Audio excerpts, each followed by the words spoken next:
Hi అండి, welcome to Daksha blogs. అందరూ ఎలా ఉన్నారు? ఈరోజు అయితే మేము బొబ్బరిపప్పుతో మినపప్పుతో వడియాలు పెడుతున్నామండి. కూర వడియాలు అంటారు కదా. బొబ్బరిపప్పు మినపప్పు శుభ్రంగా కడుక్కొని మెత్తగా గ్రైండ్ చేసుకోవాలండి. వాటర్ అనేది వేయకుండా గ్రైండ్ చేసుకోవాలి. దీంట్లో జీలకర్ర, బాగా కారంగా ఉన్న పచ్చిమిర్చి వేసుకొని మెత్తగా గ్రైండ్ చేసుకొని దీంట్లో కొంచెం సాల్ట్ వేసి కలుపుకొని చూపించిన విధంగా చిన్న చిన్న వడియాల కింద పెట్టుకోవాలండి. ఇవి కూర వడియాలు అంటారు. కూరగాయలు ఏది లేనప్పుడు ఉల్లిపాయతో కలిపి వండుకుంటారండి. వడియాలు ఇప్పుడు కానీ వడియాలు పులుసు కానీ పెట్టుకుంటే చాలా బాగుంటుంది. మీలో ఎంతమందికి ఈ వడియాలు పులుసు కామెంట్ చేయండి. చాలా టేస్టీగా ఉంటుందండి.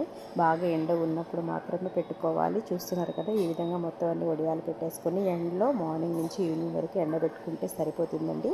బాగా ఎండ ఉన్నప్పుడు మాత్రమే పెట్టుకోవాలి. చాలా టేస్టీగా ఉంటుందండి. చాలా సింపుల్ ప్రాసెస్. ఎండాకాలంలో మాత్రమే పెట్టుకుని ఈ వడియాలు చూస్తున్నారు కదండి. ఈ వడియాలు సాయంత్రం కల్లా ఈ విధంగా వచ్చేస్తాయి. బాగా ఎండిపోయిన తర్వాత కేజీకి 2 కేజీల దాకా వచ్చాయండి వడియాలు. ప్లీజ్ సబ్స్క్రైబ్ మై ఛానల్ అండి. నచ్చితే లైక్ చేయండి, షేర్ చేయండి, సబ్స్క్రైబ్ చేయండి.